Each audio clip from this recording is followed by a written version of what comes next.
We had arranged to go on one of those organised boat trips. Jeff swam around for 5.5 minutes, and that's when I realised that there was something wrong with him. So he was lying on his back, staring at the sky. His mouth was open and his left hand was like flicking like a fish out of water. The captain kept saying, you need to think of all the other people on this trip. They've all paid to be here. I'm like, what? And I was going, where is my husband? Just tell me, is he okay? You're still stunned. Completely shocked. And I don't want to be too detailed, but they didn't embalm him very well. I was going to ask. Which was really horrific. So for such a young guy, for them to do such a crap job was even more traumatising. Because his body had started to decompose. In Ireland, I think that we do funerals very well. Brilliant. We don't do grief very well. I noticed on your Instagram page you say Jeff's widow, Green's wife. And does Michael, does he have an issue with the way you continue to hold Jeff's light?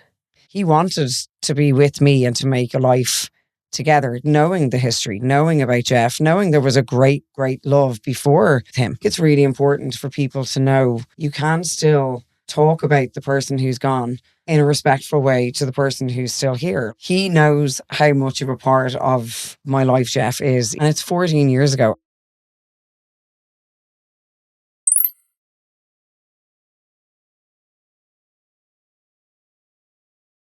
Sinead, welcome to the podcast. Thank you so much for having me. I had to stop you talking before I introduced you because we were just going off on a massive tangent. I was like, I'm going to forget what part of this was before we started or after we started. We're going to end up going around in circles. Wouldn't be like me to start talking. Well, I think I can just sit back and let you talk because I don't think I'm going to have very much to do in this. Like sitting in the car going, I know. Oh, you're fine, you'll be fine. Yeah. So tell me why you're here. You've an interesting story, Sinead, and I think that the whole area of grief is so vital to open up. I actually was speaking to someone who is a death doula and runs a death cafe. Wow. For people that is it in Galway? I don't know where it is, but people that want to plan their own deaths and plan their own death parties maybe, or when they've, Wow. And yes, it's very popular. I'm going to get her on. But anyway, that's the other side of it. That would be an incredible conversation. I will. Because in Ireland, I think that we do funerals very well. Brilliant. We don't do grief very well. Sure, we don't. No. So obviously I never even realised that until it knocked on my own front door. So look, I'm 14 years into this grief journey that I've been on. When I was 30, Jeff and I, my then hubby, got married December 2010. I always call it the year of the bad snow because it was like the worst dump of snow we'd had in years in Ireland. And we were due to get married on the 27th of December. Jeff worked for Sky Sports and it was the only day that there was no football on, so all his friends could come. So got married here. We lived in the UK at the time, got married here. And while we went to the Maldives on our honeymoon in the January, and his mum died suddenly. And it was the first kind of, apart from my granddad dying when I was like 12, the first real hit of grief that I had felt. But it wasn't even my own. Do you know what I mean? I was grieving the loss of my lovely, gorgeous new mother-in-law. But to see Jeff struggle so much and go through this horrific time, losing his mom at 36 years old, and it was just really sad. So we came home from honeymoon and we said goodbye to Emerald. And then the day of her funeral, we were standing at the grave and Jeff just went, "Oh, Mom, you know what? We're going to start trying for a baby." And I burst out laughing. I was like, okay, yeah, okay, we are. And we talked about it on honeymoon. It was very much like, here, look, let's just enjoy the next couple of years of being married. Let's go travel. Let's do whatever. And we'll worry about that in a couple of years' time. Yeah. And then he just blurted this out at the grave. So I literally stopped taking the pill that day. Like, no joke. I was like, or the day after. And we got pregnant pretty quick. We were pregnant by the April. And fast movers. Oh, yeah. I mean, pretty fertile, I have to say. But we very stupidly, let it be a lesson to everybody, we didn't have worldwide travel insurance when we went to the Maldives. We didn't even check our travel insurance. So we had to pay for our flights home, which were pretty punchy from Mali. So Dad then, we weren't going away during the summer, and Dad was like, look, you need a break. Like, Jeff was working his ass off, and Dad was like, come over to us in Portugal. He was in his mate's villa in Portugal. And Jeff and I were like, do you know what? Feck it, actually, we might come over. But then we asked Jeff's dad to join us as well. So we flew over from East Midlands, and his dad flew over from Dublin. We met in Faro. We had a week together in Portugal, And then the parents were all leaving on the Sunday, and we were staying on for an extra week on our own, which we were absolutely living for. It was absolutely glorious over there. And the Sunday we were due to leave, we had arranged to go on one of those like organised boat trips along the Algarve coast. So we were staying in Villamora, got the boat from there. Myself, Mum, Ken and Jeff went on the boat. My dad's not into that kind of stuff at all, so he stayed back reading his books. And when we got on the boat, the captain was like, is there anybody on this boat pregnant? And I was like, oh, well, I'm pregnant, like, but I've been on ferries and boats, so like I'm grand, I don't get seasick. And he just said, oh, the last pregnant woman I had in this boat ended up in Faro Hospital with contractions. And I was like, well, I'm only like 19 weeks. I was like, I'm really hoping that's not going to happen today. But with that, like as we were leaving the marina, I started to have a panic attack. And I don't know whether, I don't know why, right? So like when I moved to London first, I had really bad panic attacks. And they used to always happen on the trains, that I like really, really bad. And then they kind of eased off. Like I'd never lived away from home. So I just put it down to the hugeness of moving to London. Yeah. But as I got used to London and life there, I was fine. I hadn't had one in ages. And then I had a random one in the airport on the way over to Portugal. And then the next one I had was on this boat. So we're out in the ocean and I'm like, I don't feel well. So the little toilet on the boat became my go-to. I just was like, just sick. I had diarrhea. I was vomiting. I just did not feel well. Were you shallow breathing? Were you having a... Oh yeah, no, I just felt that awful, like, yeah, no, like my full-on hands tingly, white dots, like full-on panic attack. And Jeff obviously initially was looking after me loads and getting me to eat bits of fruit and whatever, and then started taking the piss out of me because he was like, of all people, like to have this on a boat when we're stuck on a boat, like come on, you have to come on. So there's loads of photos of us like messing on the boat, but me lying on the couch underneath down the bottom of the boat like a miserable bitch because I was just like, I'm hating this. Anyway, the boat anchored and the first set of people were going in on this dinghy to see the caves. And then they were doing it in 2 blocks because they could only take 16 people on the dinghy. And we were due to go in the second dinghy. And the captain said, anyone that wants to jump in for a swim while we're waiting, go ahead. And I had kind of started to feel a bit better. So I was like, number one, I'm not swimming. And secondly, I'm not going on the dinghy. I think I'm just going to stay on the main boat until this is all over and we can just go home and bring them to the airport and continue on our life. So initially, Jeff wasn't going to jump in for a swim and he was such a water baby. Like he absolutely loved the water. So I was like, well, why wouldn't you? Like you may as well. Like you're in Portugal. Like look where we are. It's absolutely stunning. And we were right beside San Rafael beach. So you could see this beautiful beach, see the caves. It was absolutely stunning.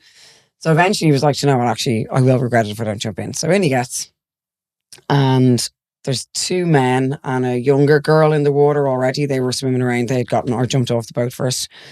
And Jeff swam around for, I think it's about 5.5 minutes. So the whole time I'm taking photos of him in the water. So we bought each other a really nice camera as a wedding present to each other. I loved taking photos.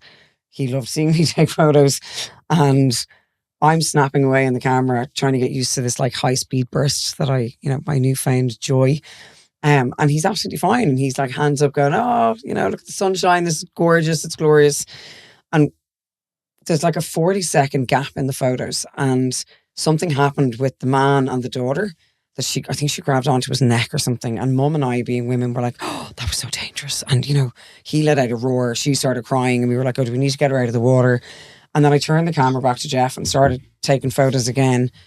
And that's when I realised that there was something wrong with him. And I was like, why is he so still all of a sudden? So he was lying on his back, staring at the sky. His mouth was open as if he was struggling to breathe. And his left hand was like flicking like a fish out of water, like just flicking like loads. And he was just like a starfish lying on his back, like kind of frozen. And I just said to Mom, I said, Mom, there's something wrong with Jeff. And she went, no, he don't like. So we used to joke in the pool, he'd float and he'd just lie there and he'd close his eyes and he'd float around the pool. And I could never do it. And I always used to joke on my arse, it's too heavy, it just weighed me down. Like I could never, ever, and I still can't. To this day, I cannot float in a pool. And Mum said that's all he was doing. That she was like, oh, he does it in the pool. He was doing it yesterday. He's fine, like. But I just knew he wasn't fine.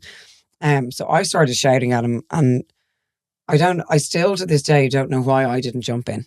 Like I can swim very well. Like I don't know what stopped me from jumping in the water, but he wasn't moving. He wasn't answering. I then started shouting at the 2 men in the water to go over to get him. I was like, can you go to my husband? They didn't understand what I was trying to say. I then started shouting and screaming at the captain to jump in. So, like, I mean, this probably all happened in about 30 seconds, but it felt like about 10 hours.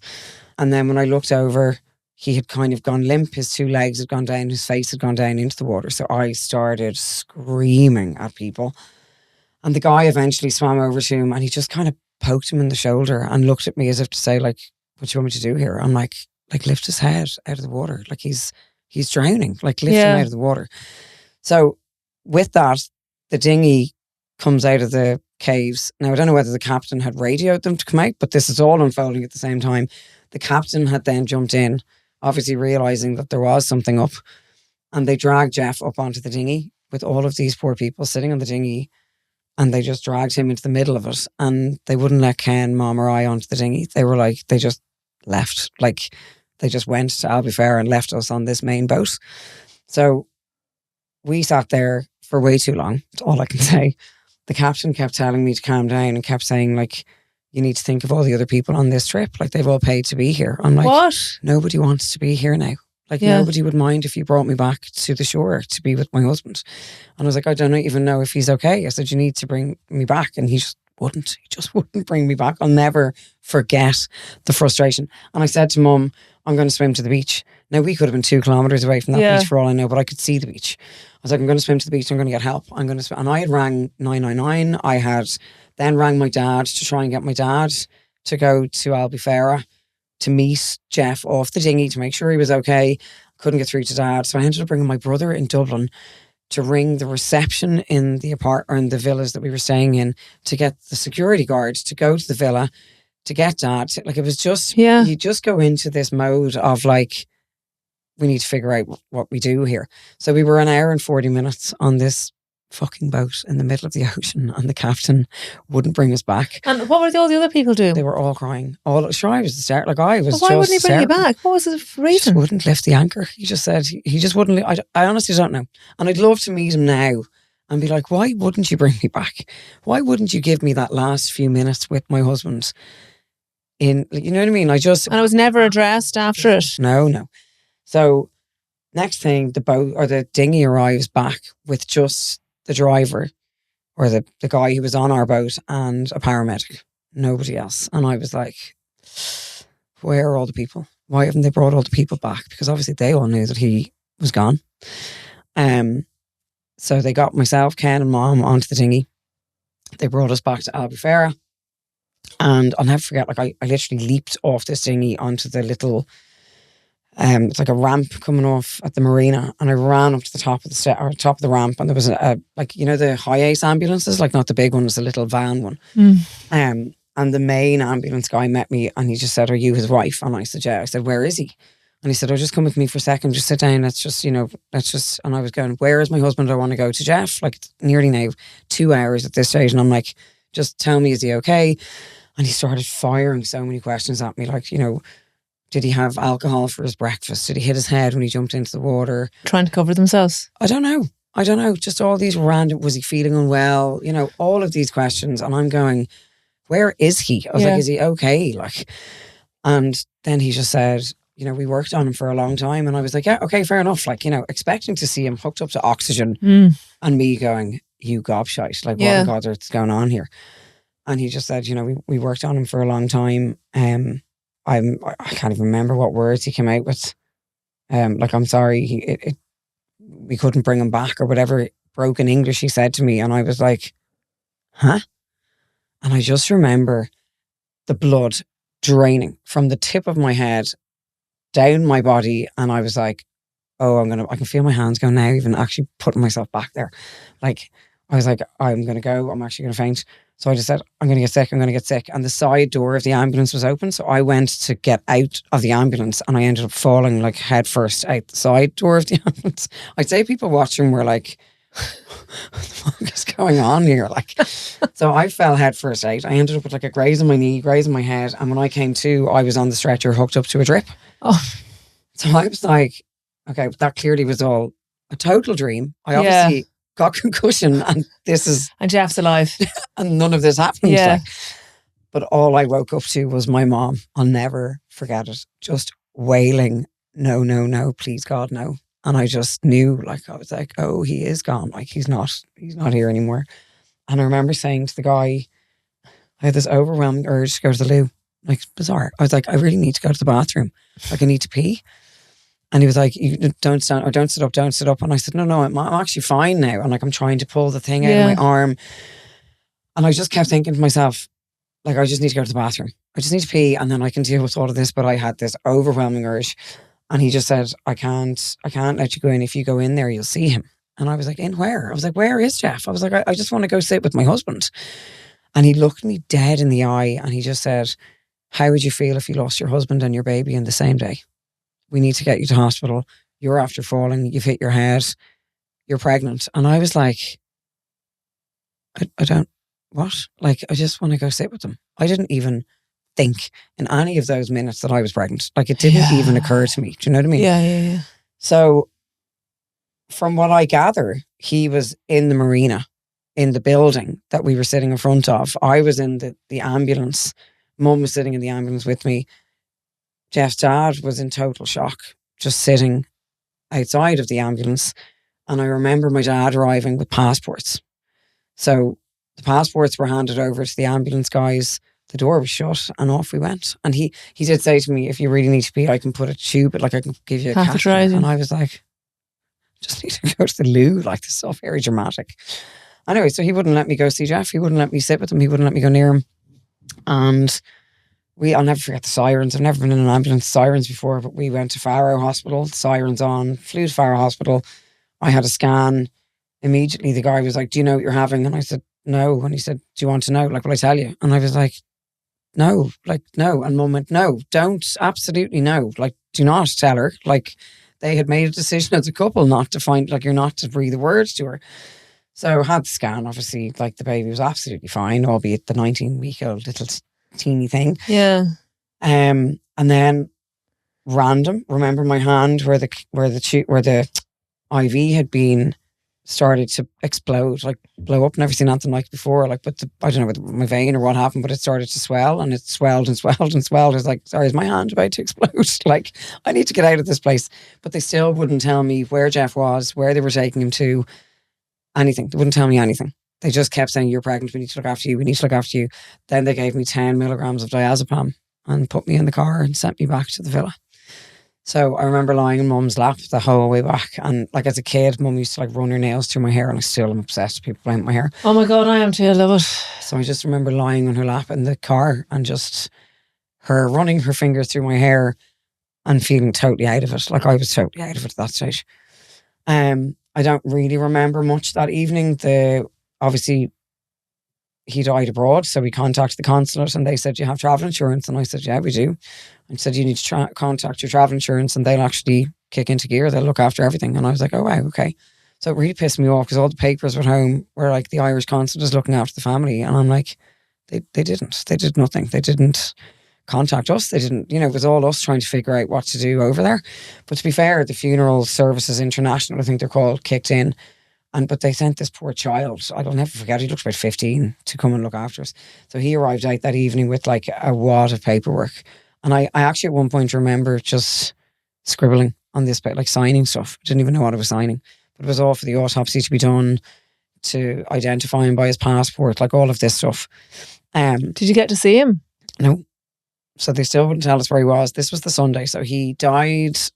So all of this happened at like 12 o'clock in the morning.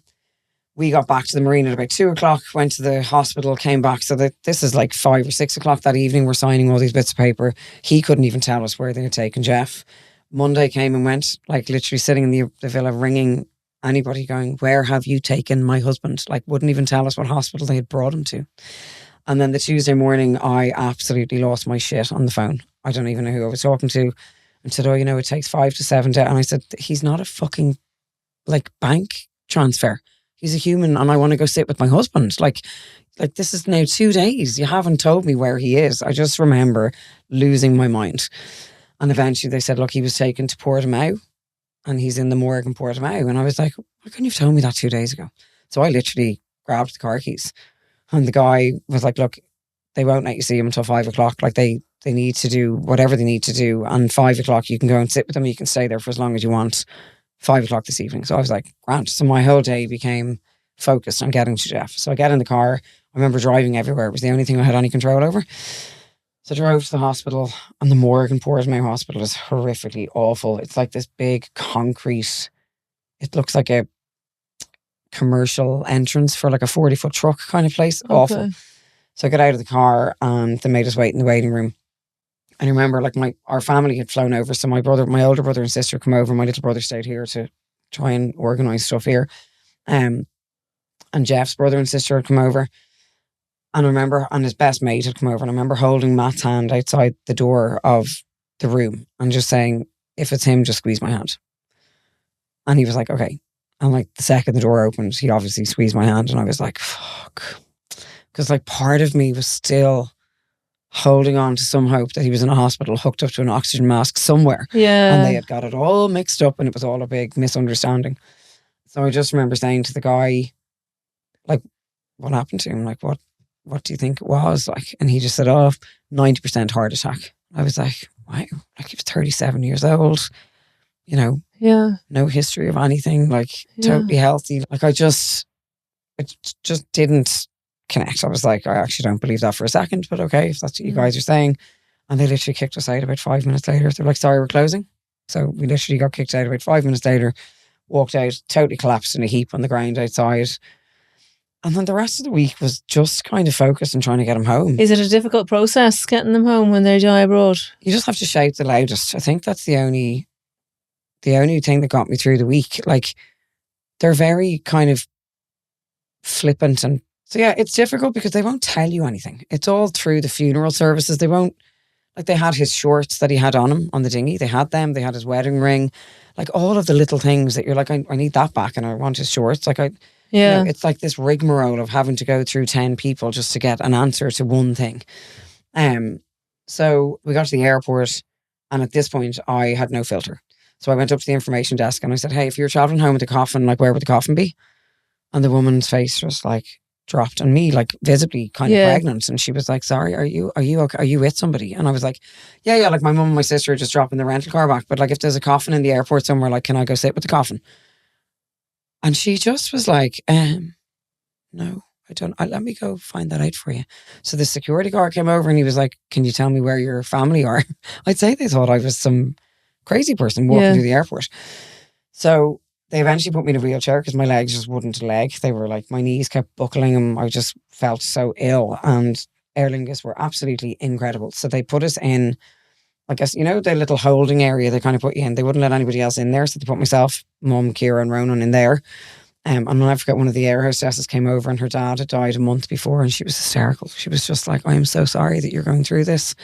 Like, I am in the depths of my grief right now, and I promise you, it is horrible, but it will lift. The cloud will lift. And at that point, like, the grief hadn't even hit me. You're still stunned. Completely shocked. Like, I was like, oh my God, I'm really sorry. Like, I hope you're... So then they got us a private taxi thing, so another little minibus, put us on that. And we got to the plane and all of the Aer Lingus staff were standing on the steps in like a guard of honour. Oh my God. Like, I just remember feeling like we were at home before we'd even left Faro Airport. And walked up the steps and they were all like, we're really sorry. And I was like, God, thanks a million. God, this is lovely. Yeah. I don't feel like a VIP, but you're still in total shock of like the severity of what's going on. So we were kind of in row 4. Then everybody started getting on the plane. And I think that's when I was like, oh, there's a lot of people here. Like, what if somebody cops on what's going on here? And like, this is, oh God, I don't like this. I don't want to be on the plane. So I just said to Mom, I said, I don't think I can do this. And she was like, you have to. She just kept saying, you have to. Like, we're going home. So they moved us to the front row then. And I remember looking at the air hostess and I just said, can I just make sure that he's on the plane? And she went, what? And I was like, my husband, like, will you just double check that he's on this flight with me? And she was like, absolutely. Let me go check. So she came back, like, tears in her eyes, like going, I can confirm he is right underneath you. And I was like, okay, like, he's here. We're going to go home together as we had planned. So this was the last flight home on the Thursday evening. It still gets me. So we landed late enough. And again, Dublin Airport, absolutely incredible. Jeff was in school with a couple of guys from DAA. So they were just like unreal. Met us off the plane. I didn't want to leave until I'd actually seen him coming off the plane. So I waited and waited and waited until I saw him coming off the plane. There was a little golf cart there ready to collect him. I was like, this is the most random thing that I'm ever going to experience in my life. Wrapped in bubble wrap, you know. Oh, really? Yeah, the whole thing wrapped in bubble wrap. So off he went anyway to obviously go to the morgue at the airport. And I was just so focused on getting to him because we still hadn't really had much time with him. So we drove out to the morgue and met Quinns of Glasstool, most amazing guys. So they had done Emerald's funeral in the January, and Martin, the guy who looked after us, was just like an earth angel, just destined to be doing what he was doing. So we drove then out to Glasstool, and they kind of transferred him into the coffin that I had picked in Portugal, upside down on a laptop with a dongle thing connected, trying to, you know, as you do, at 30 years old, pregnant, picking your husband's coffin. And yeah, then we drove him to my mum and dad's house. So I didn't want him in the funeral home for the night. I was like, I just want to get him home. I just want to bring him home. I just want him at home. And I don't want to be too, you know, detailed or whatever, but they didn't embalm him very well. I was going to ask. Which was really horrific. So for such a young guy, for them to do such a crap job was even more traumatizing. So like, let it be a lesson to anybody out there. Like, it's the small details at the time that will really help a family. So when we got to Glasstool, it took them ages. And I was like, Martin, what's going on? I said, this isn't a normal amount of time. Like, you just literally had to get him from one coffin into the other and let us take him home. And all of this time in my head was less time that I got to spend with him. So I was like, can we wrap it up here a little bit? Yeah. And he went out and he came back in and he kind of looked at me, and Mum just said, Martin, spit it out. Like, there's nothing that she's not able to hear right now. Like, she has heard it all. She has seen it all this week. Tell her what's wrong. So he just said they didn't embalm him properly. So normally if a body is travelling from a foreign country, you'll see quite a few little needle marks of where they've embalmed him, and they could only find one. And they were like, they just didn't embalm him properly. So they just had to take a bit of time to try and... Because his body had started to decompose, yeah. And like he was like, it's a kind of a little bit like being travel sick, I suppose. But he just didn't travel very well. And I was like, oh, of course he didn't. Like, it was just one thing after another, you know. So we got him home, and like, to me, he looked absolutely perfect. You know, I didn't care. I just wanted him at home. And we were able to have the coffin open for a few hours, which was probably the most precious time that I had with him. But were you told you can only have it open for a couple of hours because it's going to... So we kind of figured that out as the night went on, I suppose. Okay. We didn't really have much of a choice that they were going to have to close the coffin. Okay. And for his sake, you know, it just wasn't. So he arrived. But it's good to have this conversation as well. It's good to teach that, so people, if it ever, God forbid, happens, people, that they will understand that they have to make sure that happens. But then again, you know, what could you have done differently? They wouldn't let you see him. No. So even if you had been like, make sure I'm embalming. Like, the last thing you're thinking of is, are they embalming him properly? Yeah. Like, you just assume that that's their job, like that they're going to do it properly. And especially because the international funeral services were involved, that they'd know, like, this body is travelling home on a plane. Like, it's not just a normal funeral in Portugal. This body has to now travel. And now Martin did say, to be fair, they've, you know, he was in the most beautiful coffin that they sent him home in. And Martin said that's quite unusual. They don't normally send a coffin home. It's kind of horrific. Like, they'd normally just be in a body bag in the cargo hold in like a refrigerator thing. Okay. So he said it's quite special and unusual that they did. Like, the coffin was stunning. It was all like wood carved and like, it was beautiful. Well, yeah, so we got him home, and then Martin arrived and then said, Sinead, it's going to happen soon now. So just, this is your last couple of hours, basically. Like, so you tell him what you need to tell him. If there's anything else you want to put into the coffin with him, go ahead. So I ran upstairs, grabbed scissors, and obviously I was under heavy supervision at this point, like 24/7 supervision. But grabbed a pair of scissors, ran upstairs, and I cut my wedding dress in half because he loved the top of my wedding dress. He loved the bodice part. And I literally just hacked it in two, and I put the bodice lying on top of him in the coffin. Like, totally crazy shit when I think of it. Even the fact that you'd thought of that. Oh, I just was like, he loved that. Mad where your brain goes, isn't it? Oh, completely. And everyone looking at me going, what is she doing?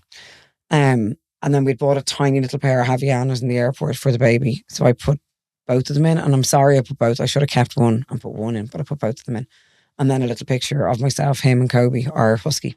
So when they tell you that they're about to close the lid of the coffin, take whatever time you need to say whatever you need to say, to hold their hand, to give them a kiss, to do whatever you need to do. Because there is nothing as final in life as the lid going on a coffin and never seeing a human being in the flesh ever again. It is the worst feeling in the world. And Martin came in and he said, look, we're going to close the coffin now. And I said, okay, grand. And I sat on the couch and he was like, Sinead, you're going to have to go. And I was like, absolutely not. Like, I'm not leaving him. And he just said, Sinead, you're not going to let us close the coffin. I was like, no, I will. I promise I will. And he was like, you won't.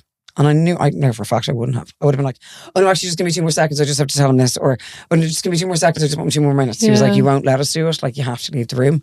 And I'll never forget that feeling. The feeling of never being able to touch his hand or his skin or giving him a kiss ever again. You're still welling up the entire time you're telling this story, Oh, and sometimes I can tell it like it's somebody else's story. Yeah. And then other days, anyway, it's another story. But I could see the kind of movements, like mum and dad have like stained glass in their sitting room doors. Oh my goodness, we had that too. Yeah. We had that It's too. still there. We've If you ever slammed it, you got in a lot of trouble. We blocked it all up years really? ago. But yeah. Yeah, no, they have stained glass things. So I could see them all moving around in the room. And I could see them lifting the lid on and like putting it on and just being like, oh, fuck, that's it. That's it. I'm never going to see this guy again. Like, my hubby, the father of hopefully this child that I'm going to have, like, it's just so final.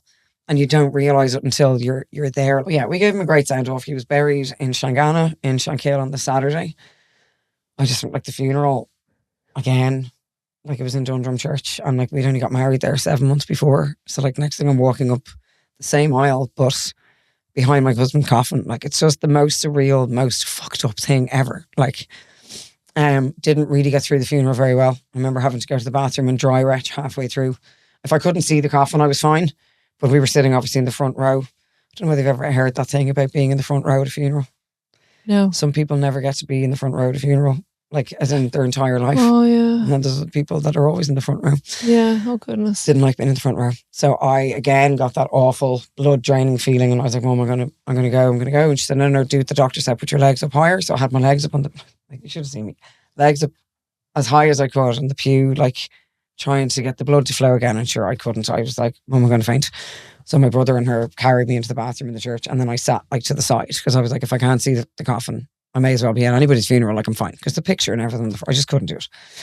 And then straight after the funeral, I got straight into the car. I was a bit rude. I didn't speak to anybody. I didn't look at anybody. I'm sure they were all very upset with you, Sinead. There was people knocking on the window trying to get me out to say hello. And I just literally had like a blanket thing. I must have looked like, I don't know what. Michael Jackson trying to hide from the about to press. say that. And I was like, can I say that? Literally had a blanket over me because I was like, I just don't want to talk to anybody. And then got to the grave down in Shangana. His mum was just up from him as well, so it was all very deja vu. And I'll never forget, it was 13 degrees. So Jeff and I had, the number 13 was huge in our life. So it's like our number. Lived on exit 13 in the M50. Like he had a horrific life experience on the 13th of November, many years before that. But just number 13 was a huge thing for us. It was always a number that came up whenever we did anything. Good or bad, obviously. Yeah, bit of both. And yeah, he died. Sorry, not he died. He died on the 31st of July, but on the day he died, we drove into the graveyard and it was like the 6th of August and it was 13 degrees on the button. And I was like chilly for the middle of August or the beginning of August in Ireland. And then the heavens opened. We just literally the funeral or the burial had just finished and it started absolutely pouring out of the heavens. We were like, that's totally his sign to get your ass to the pub. Time to go. But yeah, I again remember very little of the afters. It was in Phillies and the Leopardstown Racecourse. Oh yeah. Oh my goodness. And it was gorgeous. I remember that place. Oh, it was so fab. Christenings and everything there. Many a night spent in 92. Night spent there. Yeah. But yeah, so we had the afters there. Carrie would have been there as well. I've bumped into Carrie a few times. I was going to say to you this morning, should we try and get her to come? Because like that's a whole other, I would love for her to sit down with you and do it from the best friend's perspective. Because only for those girls, and especially her, I don't think I'd still be here. Like when I think back, I was under 24/7 supervision. So like they never left my side. So we're called like the Forever Four. But Sarah, Ciara, Carrie and my family, like my siblings, like they had like a rota. You know, they didn't leave me and they all were working. They were all on annual leave that they had to take. Like when I think back now, I'm like. And was this because they were worried that you might do something to yourself? I'd say there was an element of it, yeah. Okay. The day he died, I sat on the roof of the villa, like a 5-bed villa in Portugal, like hot tub on the roof type place, like stunning. So it was a 3-story one as far as I can remember. And I remember sitting on the roof and looking down at the patio below and just being like, I mean, there's just a little lean forward there and this would all end. And then my other dark humour part goes, nah, you'd break every limb in your body. Yeah. But, you know, you'd end up paralysed, but you'd still be alive, Sinead, because, you know, it just wouldn't be that easy for you. Yeah, there'd always be a catch. And the only thing at the time, which is so fucked up, the only thing that stopped me from doing it was I felt that if I died by suicide, that I would go that way. But Jeff died naturally, so he went that way. And we wouldn't get to see each other. Okay. So that's my crazy brain at the time. That's what stopped me from doing it. It wasn't even being pregnant, which is really awful when I think back. Well, it's just your brain's way of processing it, isn't it? Yeah, and I didn't really think about the pregnancy at all. Like, it just wasn't my focus. It wasn't like at the time, like, you know, we had no life insurance. We were renting in London. We were both self-employed. So we had no pensions from our jobs. Like, I had nothing. We had whatever bit of money I had in the account from our wedding presents.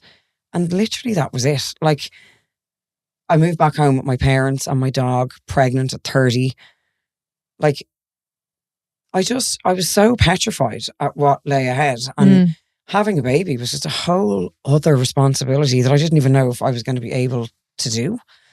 But obviously, as I got more pregnant, it gave me such a focus. Did you find out what actually happened, Jeff? Like, what was the issue with him? So Did he have a heart attack? No, so we got the autopsy back on, again, another fight. So I was on to the embassy all the time about the autopsy, and I was told it would be upwards from a year before we'd get the autopsy.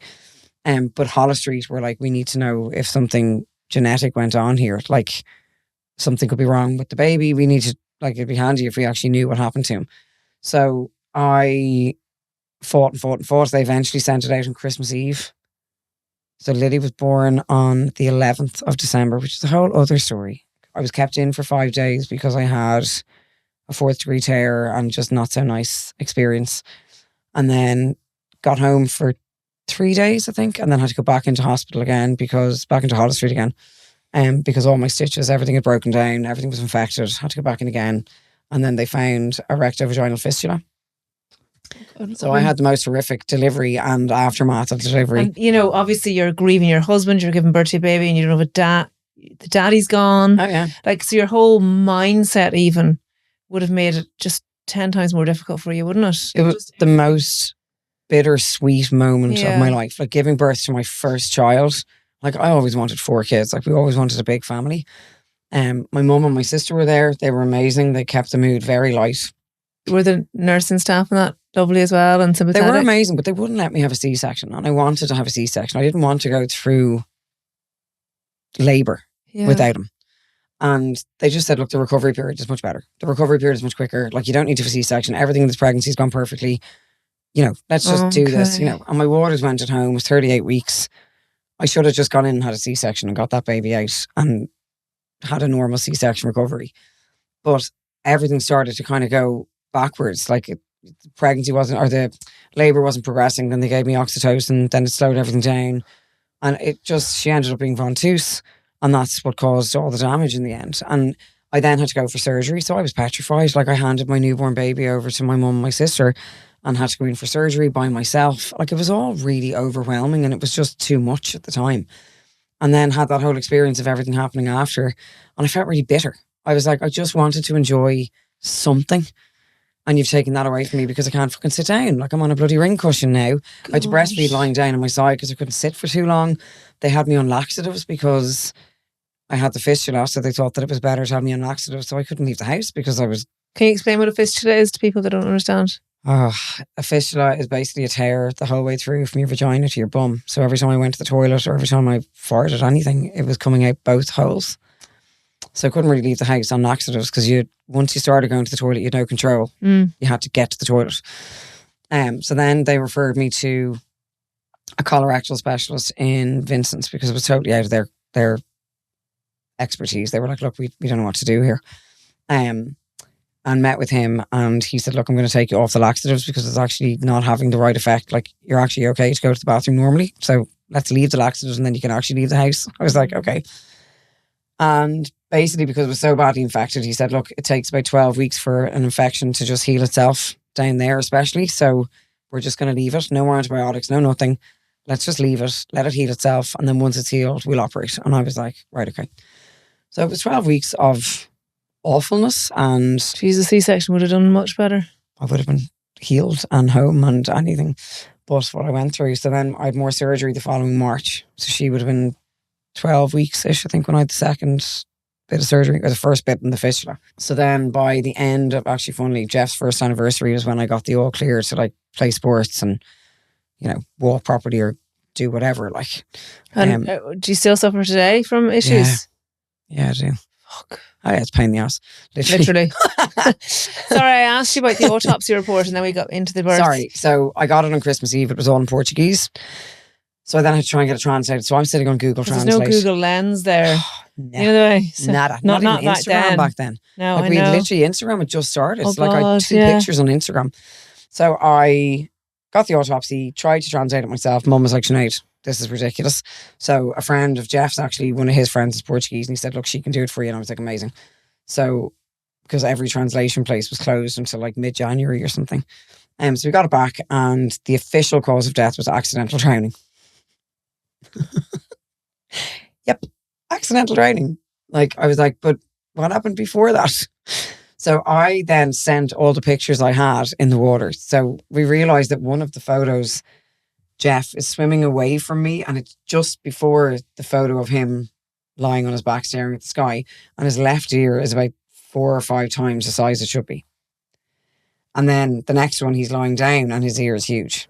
Was it like a sting or something that he got? So that's what we think he was stung by a jellyfish. That's ultimately what And it we was like an think. anaphylactic shock he got. Well, it had all of the signs. He couldn't breathe. His hand was flicking. It looked like he was in some sort of seizure shock. So I sent all the photos over to the Portuguese, but everything has to go through the embassy. So everything has to go through the Department of Foreign Affairs. They send it over to Portugal. Portugal replies to the Department of Foreign Affairs. They send it back. It's all fucking paper trail nonsense. Yeah. So everything took months to do, but they basically wrote back and questioned why I had taken so many photos of my husband in the water. That was the answer. So you still don't have don't have the definitive answer. No, they deemed toxicology tests an unnecessary expense because he drowned. So I sent the autopsy off. So they didn't do toxicology on him. That's so fine. then there's no way of telling. No. Jesus, that's and we only found this out obviously way after. Yeah. So I sent it off to the state pathologist at the time, Mary Cassidy. She sent me back the most gorgeous letter and just had that part of the autopsy did mention thickening of the heart wall. So there is a chance that it could have been hypertrophic cardiomyopathy. Right. But we will never know. Okay. So Lily has been checked, and Lily's heart has been checked, and like I kind of freaked out for the first few years of her life, going, oh my God, like it's genetic. If he had it, she's going to get it, and she's going to die too, and da da da.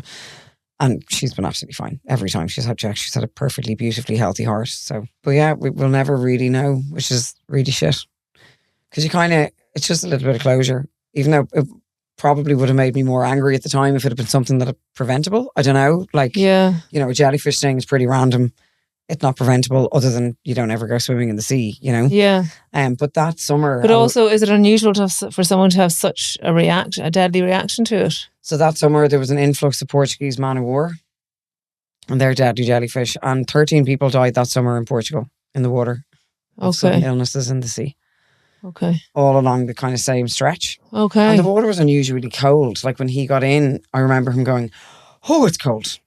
And like... It was just that apparently that was quite unusual for that time of year, like 31st of July. It shouldn't have been freezing. It should have been kind of like, I mean, not roasting, but it shouldn't have been freezing cold.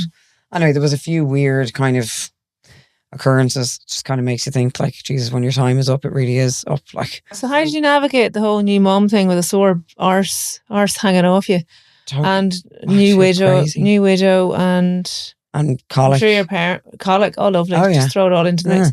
And your parents, obviously, they were a good support to you, yeah? So without family, friends, parents, like my mum stepped into Jeff's shoes immediately. So like she was the one that was there taking Lily at whatever time of the night when Lily had screamed. So Lily would scream from 5 p.m. until 5 a.m. That was her thing.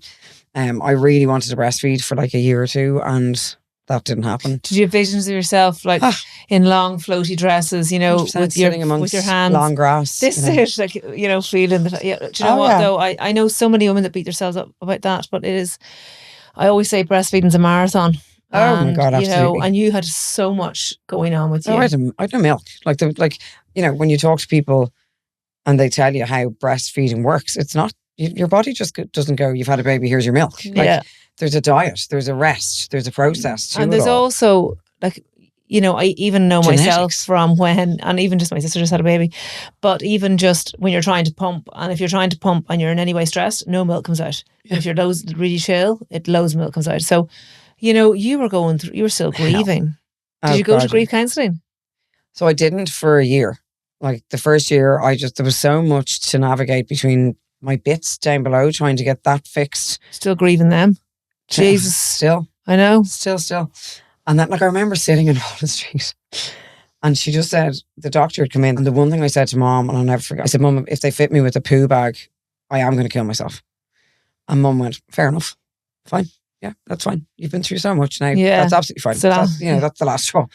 So she comes into the room and she just, because I was pooing everywhere and I was wiping and knowing it wasn't just where it was supposed to be, and they wouldn't listen to me. Anyway, she came in and she just said, look, you have a thing called erector vaginal fistula. So the options are, and the first thing she mentioned was a bag. And I just burst out crying. I was like, I cannot believe this is happening to me. And then she said that there's nothing they could do about the stitches because they can't restitch the same wound. If it's broken down, they can't restitch it. And I was like, you can't leave me like this. Like, you can't leave me like this. And she just said, well, it's just cosmetic. I was like, have you seen it down there? I'll never forget feeling so like dehumanized. Yeah. I was like, it looks horrendous. I was like, I know I don't currently have a husband, but like, it doesn't even matter. It's for your own sense of self. Like, you know, maybe just fix it a little bit. Now, to be fair, the guy in Vincent's, he did the surgery for the fistula, but also said to me, I very much tidied everything up down there for you. So you'll be a bit sore, but there's a lot of stitching, but it's looking a lot better than it was. You look great. Yeah. So I actually felt really like grateful to him. I was like, thank you for fixing my vagina. Like, it's so important. But it wasn't at the time. And I just couldn't believe that. I was like, surely this isn't normal. If it was a man's penis, I tell you, it would have been absolutely top priority. It's crazy. Just cosmetic. I was like, it's not like I look down there every day, but like, I'd like to think if somebody did that it would look actually kind of normal and not like a horror movie. Like the first year was very much spent surviving, I think is the only way to put it.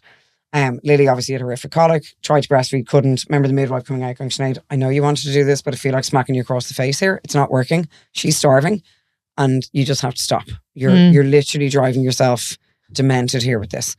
So I stopped the day of her christening. I think she was, it was February, so she would have been a couple of months old. I stopped breastfeeding. It was the fucking best thing I ever did. Oh my God, I almost felt like I got a bit of my life back. And she just became a much happier baby. I remember, I'll never forget the first night she slept through. She just slept through. I was like, all right, so that's normal. We had a year of survival. And then I kind of went to a few counsellors. And I say this to loads of people. So I went to 3 or 4 before I found my gal who lived 2 minutes from my parents' house. Literally, I'd say 5 houses around the corner. And that's what they say as well, even with, you know, any kind of therapy. And you see, if you build yourself up, if you have to build yourself up to go to a therapist and then you go to a therapist and you have a really bad experience, you may never go back. Yeah. So it is important that people know that. It is so important. Yeah. If you do not gel with the first one or the second one or the third one, that's okay. But there is somebody out there who you are going to gel with and you will end up having the most amazing relationship almost with them. Like, so I went to Patricia weekly initially, then every fortnight, then every month, then kind of whenever I needed her kind of thing. From 2012 until about 2015, 2016, I think. And we still would have met up for coffee after she retired and everything. Like she was not older, gosh, she'll kill me for saying that. She was older than me. Anyway, she's since retired. But to say she saved my life is probably a bit dramatic, but I feel in a lot of ways that she did. Between her and my best friend, they became my people who just knew how to manage me in one way, but like just help me through it. Like, and I'm obviously really chatty. I don't think this podcast is ever going to end today. And I'm a talker, and I think that went in my favor in a lot of ways. Like, I talk, and if there's something wrong, I'll say it to somebody, or if I don't feel comfortable in a situation, I'll say it to somebody. So I think that did help me in a lot of ways. Okay, Sinead, so I know on your podcast bio you say Jeff's widow, Green's wife. So you went on and you did find another lovely man. I did. How lucky am I? I know. And was that difficult? Did you have to go on loads of dates to find him, or did it happen very naturally and spontaneously? How soon after Jeff's death did you decide, or did you think that you might want to find love somewhere else? So my first, God, I can't even remember when it was. It was obviously after all of my, it was well after a year. And the first guy that I met, I didn't know, as in like he was a friend of a friend. And that was kind of the get it, that's a terrible thing to say. Get it out of the way. Nice guy, but it was a get it out of the way situation. As in meeting someone or having everything, a relationship, quick, yeah. I know it was never going to be a relationship. So it was just to kiss somebody else, I think. Okay. God, like even the thought of it, like I'm going, oh God. I'm sure he didn't mind. I hope not. What's his name? Did we tell everyone? And then I did go out with a guy for a few months, and he was lovely. I really, really, really liked him. He was a really nice guy, but I wasn't for him. And I can totally understand. Like, I'm very fiery. I'm very reactive. I'm really like, rah. And I was probably like that with him. And he was just like, nah, not doing this. So we went out for a few months, and then he just decided, look, this isn't for me. And I said, that's totally okay. I had introduced Lily to him, but Lily was only 1 and a bit at the time, like 1.5-ish. And she loved him as well. Like, and it just, I don't know whether it was a bit of a learning curve for me in a way. So I was very guarded after that. He kind of, to say that I was heartbroken is really strong, but there was definitely a big sadness after that ended, because I kind of felt a bit human again, if you know what I mean. Yeah. And he'll know, if he ever listens to this, he's going to know who he is. And then, so I play hockey, and girls that I played hockey with in the UK, one of them was getting married in Lucca in Italy. And she asked me, obviously invited me over, and I was like, I'm absolutely not going to a wedding on my own. Not happening. And Mum was like, I'm surprised you ever travelled again. Absolutely going to a wedding on your own. And I know, yeah, leaving the country. Oh, sure, my dad had a heart attack in Turkey the year after Jeff stop. died. Oh yeah, no, my life is a book. I'm telling you now. A movie that people wouldn't actually believe.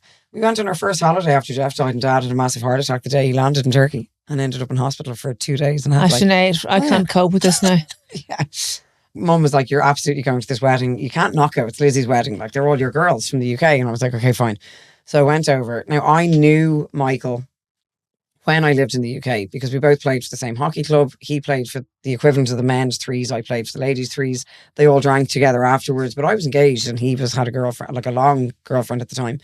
So we never spoke to each other. We were never introduced. But randomly now, if you look back at all those photos of me in... He's photobombing them all. He's in them all. He's literally behind me like with a spooky, his girlfriend. Like a spooky stalker. In some of them, like, that's it's mental. so random. Like, so random. Yeah. Like hockey balls, hockey dinners, fines meetings, all the time. He's in all of the pictures. But we never spoke, because I was in a relationship, he was in a relationship. Not that you can't speak to other men when you're in a relationship, but we just didn't. New evidence is coming to light that Jeff was a jealous man. Oh, brilliant. So yeah, I was at the wedding, and the first day we were in Lucca, in the little village, absolutely stunning. And Michael and his best mate Mark rock up in one of those cycle things, like, I don't know what you call them. I can't think of the name of it now, with the cover over the top. Like a rickshaw type thing? That kind of thing. Okay, and they're like speeding, we're all having coffee. And he sits down, and we're all like, hey, and we had been talking about boob jobs just before they sat down. And that was the icebreaker. So him and Mark sat down, and I think I was like, oh, you've just landed yourselves at the perfect time. We're talking about boob jobs. And like, obviously 2 boys were just like, oh, nice one. You know, who's had them? Who hasn't done? And that, like it was very much a like hey green, hey huss kind of situation. There was no hi, my name is Sinead. Like he just sat down and we just started talking. But then we just kind of kept talking and the banter was more, and like it was the first time that I had actually felt proper little butterflies again. Like proper ones. And I was like, oh wow, what's this feeling? Like this is kind of nice. But all day there was chat. Went out for dinner that night. He was sitting beside me, chatted all night. He went up to get a glass of wine. And like I'm flirting my ass off with this guy at this point, and there just doesn't seem to be anything back. So I was like, okay, maybe Sinead, maybe this is just a one-sided thing that he's not vibing this at all. And then he was like, I'm going to the bar. Do you want a drink? I said, yeah, I'll have another glass of wine. And he never came back from the bar. So I look outside and he's outside with all the lads drinking a beer. And I was like, okay, I think that's a sign. She needs to go to the bar. So I went up to the bar myself. He legs it after me. He's like, oh my God, I'm so sorry. I literally went to go to the bar and one of the lads handed me a beer. Totally forgot. I was like, no, you're grand. Don't worry about it. Played totally like, whatever. Went and sat back down and he came back down to the table. And again, was being really flirty. But I was like, now you're just confusing me. Like, I don't know what's going on here. And eventually I just ended up wrapping my leg around his leg under the table. Yeah, dirty. And it's like total dirty devil. And it's like a little light bulb went off in him and he kind of smirked at me and then was like, and he just like, I don't know, his whole demeanor changed immediately. And I was like, okay, I don't know whether he was like not coming near me because of who I am or what had happened. Like, do you know what I mean? You start going into all other mental stuff. So we go outside, we're all walking home. Had a tiny little like peck on the lips kiss. And I just remember going, oh my God, I actually really fancy this guy. And then the next day was the day of the wedding. We were all like completely done up in our glad rags. And I just remember seeing him going, oh, hello. And yeah, that, like the rest is literally history. So he lived in the UK at the time and I was in Dublin, obviously. You do an awful thing for men that live in the UK, don't you? I mean, yeah, anyone that doesn't live here. It's very random. Well, he's South African. So he's actually South African living in the UK. Okay. So he came over 2 weekends after the wedding. So we stayed in the Beacon. It was open at the time. And I remember Mum going, just go and live a little. Go and have a bit of crack. So off I went, spent the night in the Beacon, had the most incredible time. And then he was going to a wedding in South Africa 3 weeks after that. And he was like, come with me. I was like, absolutely not. I am never going to South Africa. It's the most unsafe country in the whole world. Did you not know that I'm cursed whenever I travel? I'm not leaving the country. Yeah. And I sat down and I was like, why not? I was in that real fuck it stage. Like, I've never been. Like, why not go? Like, Jeff and I had all of these master plans to go and visit all these countries and we never got to do it. Like, yeah, okay. So I told Michael I was going to come, booked the flight, wrote a will. Funniest thing ever. I was convinced I was going to get carjacked and die while I was over there. So I sat down. I went to South Africa years and years ago as well, and the whole carjacking. I remember saying that was my most petrifying thing. Oh my God! I know that when you stop at traffic lights, you just keep going because the car. And I was like, it doesn't happen. Someone's going to steal your car. Oh yeah, no, someone's going to steal you. It doesn't happen. No, just in case anyone is thinking of going. Such silly rumors. Flew over. It is the most incredible country in the world. It is so beautiful. The wedding was otherworldly. It was just absolutely stunning. We had the most crack. Like, it was just like we had known each other for years. And even though we had known of each other for years, like it was just so easy. It was just easy. And Michael knew my story. He knew about Jeff. He knew about Lily. So he kind of came into the whole thing with his eyes wide open. Well, I'd like to think he did. Eyes wide open. And, his dad was really honest with him. When we were at the wedding, he could obviously see that we were really, I don't know, connected or whatever. And his dad just said, look, you're not just taking Sinead on. You're taking on a little girl here too. So you need to be very, very sure that this is what you want. And I think it was a really good, important thing for Paddy to say to Michael. So that was September 2013. So 2 years after Jeff died. And he moved over in 2015. And then in 2017, then we put a deposit down on a house. Oh, yeah. And I just said to him, look, I'm 36 and I know you would like to have kids. So I'm ticking on here. Like, is he younger than you? He's only a year. Oh, right. So I was like, I think it's something we should really start thinking about. And had he taken on the role of dad for Lily at that 100%. stage? Oh yeah, 100%. Does Lily call him dad? Not yet. There were bits that she would, it would come out of her mouth and he'd be like, oh, but it wasn't a thing. It wasn't It was still very much green at that Yeah. stage. And then he moved into mum and dad's for a few months before we moved into the house. And that's when she kind of started to call him dad.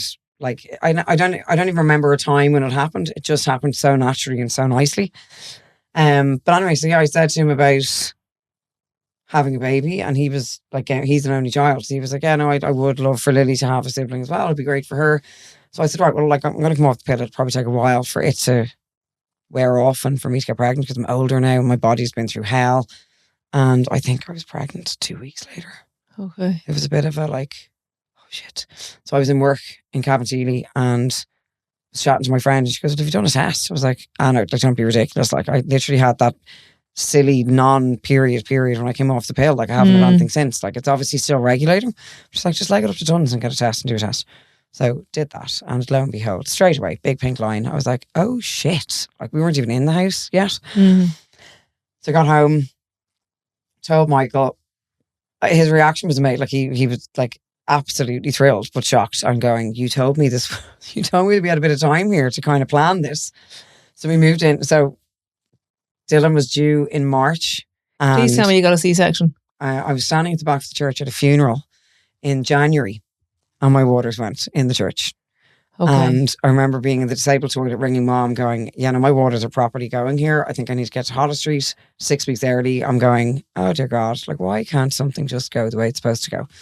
And on my notes it had that I was never allowed to have another natural delivery again because I couldn't, like, everything would have just been torn asunder again.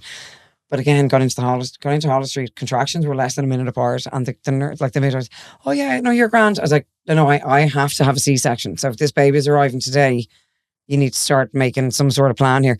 Oh yeah, no, don't worry. No, you're fine, love, don't worry. And I'm going, oh my God, some mum ended up shouting at her going, can you just stop pacifying her and listen?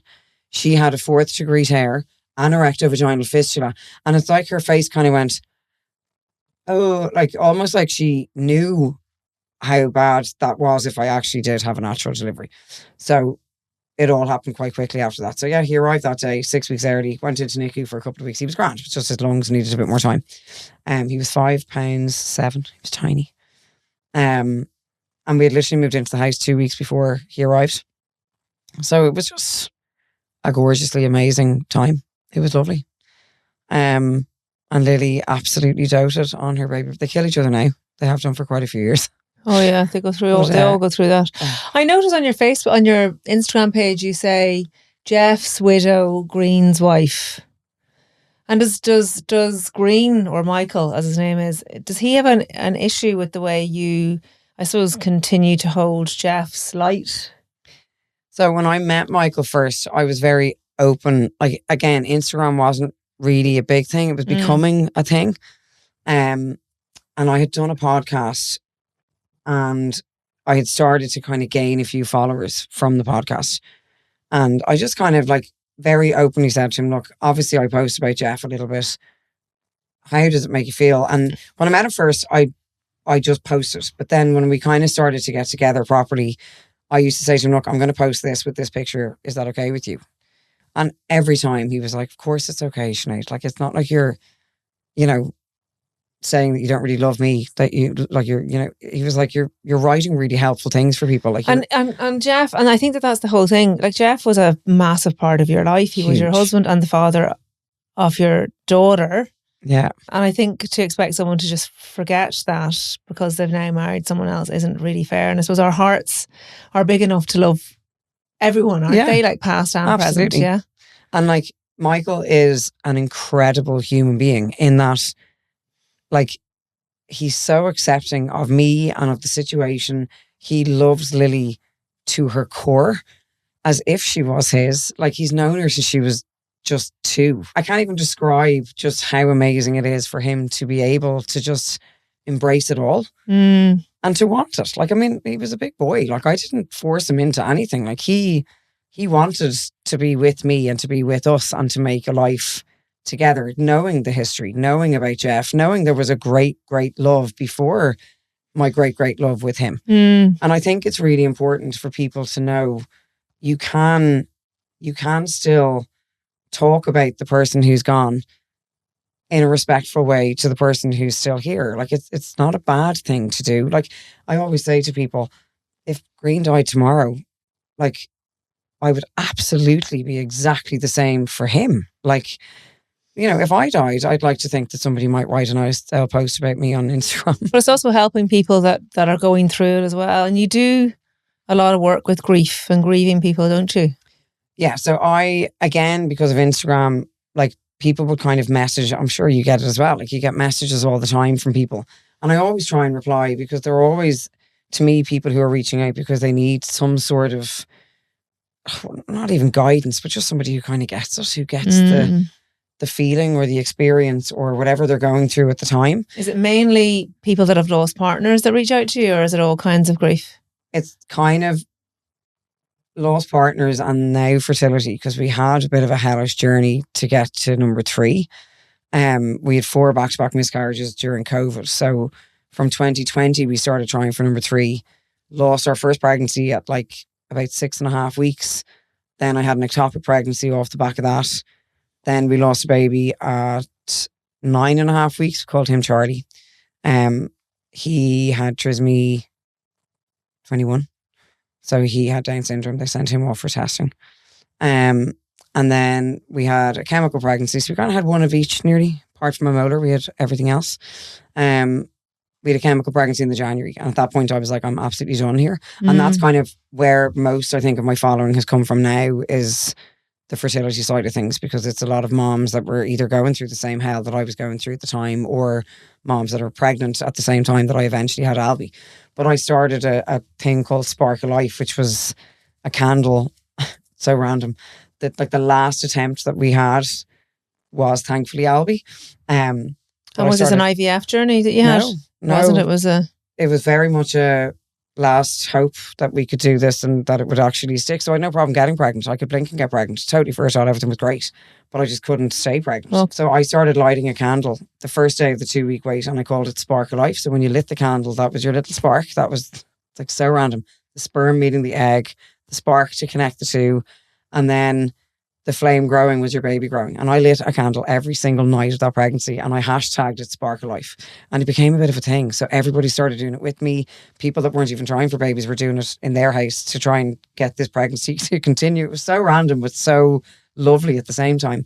And it fucking worked, because I ended up with a baby at the end of it. And as far as I'm concerned, it was those Irish candles that did it for me. Irish candles are very powerful, aren't they? But I actually started a little charity then after. So I made a Spark of Life candle, and I gave all the proceeds of the candle to miscarriage and fertility clinics in Ireland.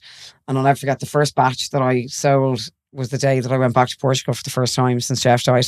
And I hit the like active live thing on the website as I was getting on the plane. And when I landed, they'd sold out. I actually couldn't get over it. Like it was just a gorgeous focus at the time, and trying to give other people hope, and trying to say, like, obviously your candle, you can't manifest a baby. I get that. Like, but it just helps you to hold on to something. And Albie arrived on the 13th of December. He was due on the 30th. I was scheduled in for a C-section on the 16th, and he arrived on the 13th, which even Michael would acknowledge the fact of the 13th and it being such a huge number in my life. For him to arrive that day, it just was like the final little piece of everything, you know?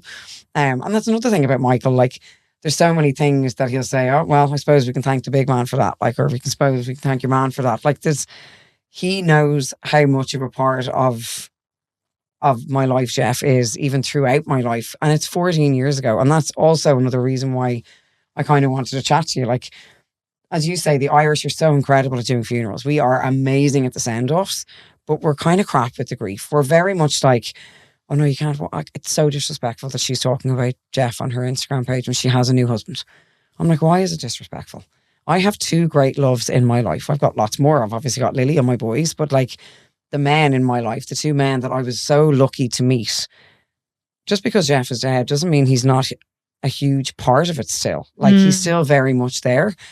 And it's okay to talk about him. It's okay to post his picture every now and again. Like, does Lily ask about him, or is she interested in him at all, or is she not really, because he's never really, like, apart from you talking about him, he hasn't been there as a presence? It's really hard for her. Like, really, really hard, because Jeff was an amazing guy, but Lily is told constantly what an amazing guy Jeff was. And to be told that and to never have met him, even though he's half of her, like, she's the spitting image of him. Okay. Oh my God, she's this mini me. Like as she's got older, it's been like my heart has broken a little bit more and more for her because, you know, they turn kind of 8, 9 and the questions start to come. And it's like, why did this happen? Like, why isn't my dad here? Why, like, and I can't answer any of the questions because I don't know. So she gives Michael a really hard time, like in a fun but also grumpy teenager way. And it kills him because he's just like, what's the guy got to do, like to get this one to love me and give me affection? I'm like, good luck with you. It's not going to happen.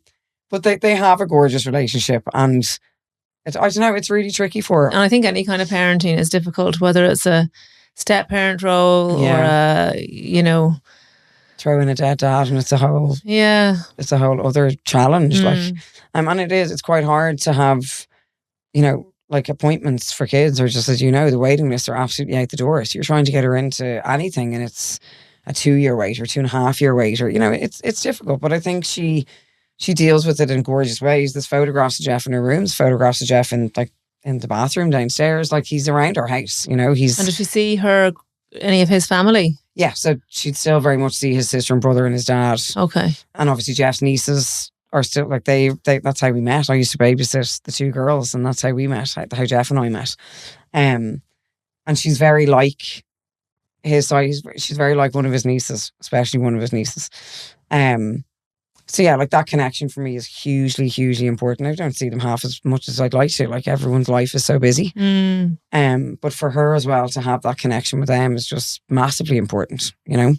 It's so hard to navigate. Like, it's so hard to navigate. And it's a lifelong navigation. Like, it's not wanting to upset anybody, not wanting to hurt anybody. Like, you're just trying to survive this horrific life experience. And you don't always get it right. And is it true with grief that time is a good healer, or does it depend on the situation? I think as time goes on, you learn to live with it. So you learn coping mechanisms, you learn how to live with your grief, but not let the grief weigh you down completely. So, like, there's loads of things that I do. Like, I'm really active. I have to keep busy. Like, I do photography at the weekends. I work full time during the week. We've obviously now started this lovely new thing called Good Grief, self and a friend of mine. And it's a grief hub to, like, try and help people understand more about grief and understand that it's a really shit thing for somebody to go through, but you can actually be a huge part of it and help them through it. And my main thing with it is to try and turn your grief into something good by helping the next person through their grief.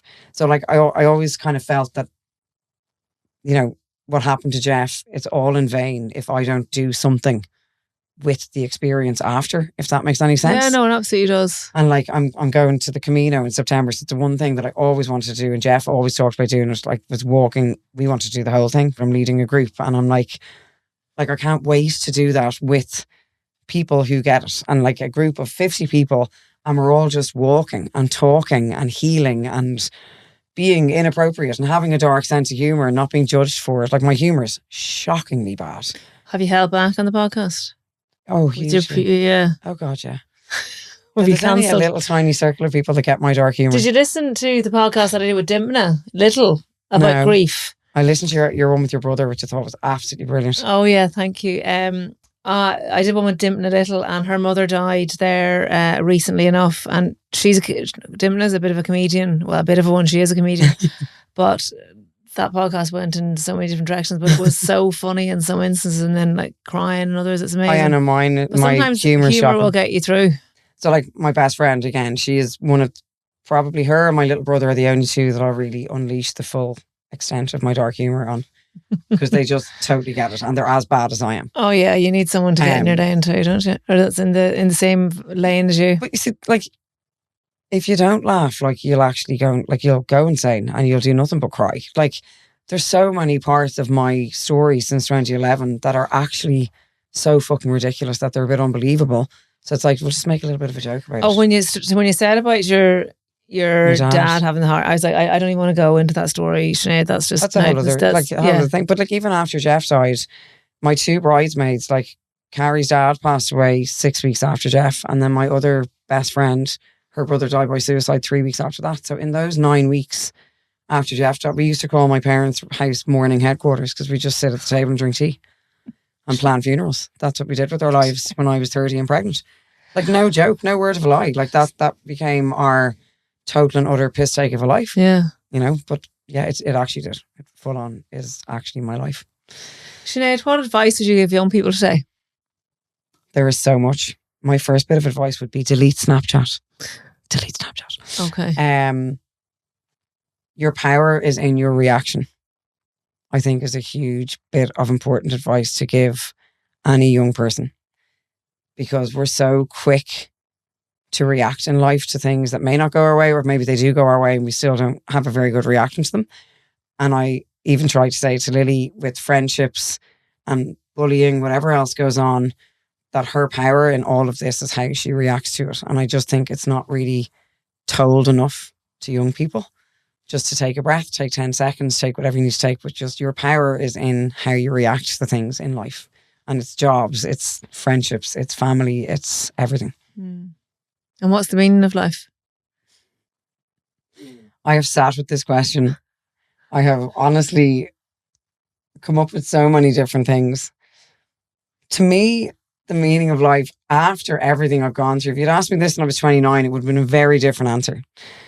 To me, it's trying to improve what we have for the next lot. And I don't think we're doing it very well at the moment with everything that's going on in the world. But we have the power to make life better for the next people that go through life. And it's a real world peace. It's not about world peace. It's about, work-life balance. It's about all these little things that we can make changes to while we're here to help it be more fun and more enjoyable for the next lot that come through. Well, I think that's a lovely meaning of life. And I don't think it's about recycling or, you know what I mean? I just mean the general experience of life. There's a lot of things that are really hard for people, especially work-life balance. My God, I just think we're almost living to work a lot of the time. And, going to climb the scalp with your 7-year-old on a random morning 10 minutes before school is worth more than anything, That's the things that they remember as well. I went to jump zone with mine the other day, took my pelvic floor into my own hands.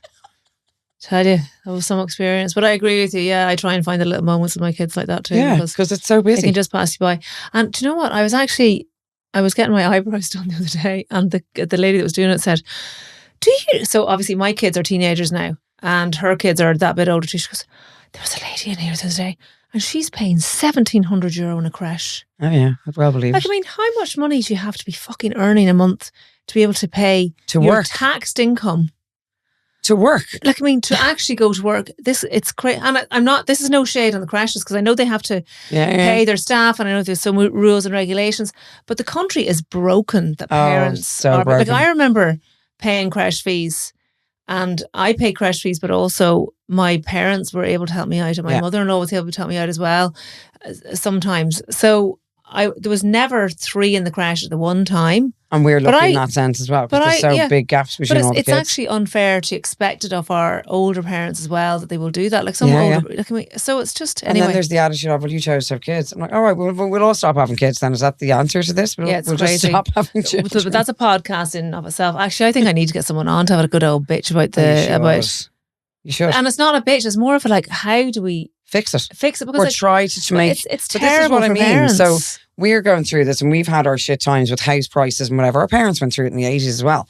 But what can we do as a generation now to make life more enjoyable for our kids and their kids and their kids? The work-life balance, the 9 to 5 needs to go. It's the biggest load of bullshit. Nobody needs to be sitting behind a desk from 9 to 5 every day. There needs to be more flexi time. There needs to be more time where you're not made feel guilty for wanting to go to your kids' nativity play or their sports day, or you shouldn't have that panicky feeling of oh my God, what if my manager thinks I'm dossing? They're just, I don't know, I'm all for that. That's a whole other podcast, but yeah, I'm very much of the flex appeal. She came over last week, didn't she? Mother Pucka. Yeah. Like her. Mm-hmm. There's no stopping her, that one, I tell you. She's good. Fair play to her. Yeah, I love it. We should all be behind her. We should all be shouting from the rooftops. But the Irish thing is to be like, oh, look at you lazy bitch, you don't want to work. I'm like, well, if I actually got to spend time with my kids more than work, yeah, okay, fair enough. I don't want to work. I want to spend time with my kids. I think if it was to be thought about properly, it could be done well. Yeah. Where you'd have the option of working if you wanted to, and be able to raise your children or spend as much time with them as you could. But anyway, I should say that's another podcast. We have to go now. Sinead, thanks a million. Thank you so much.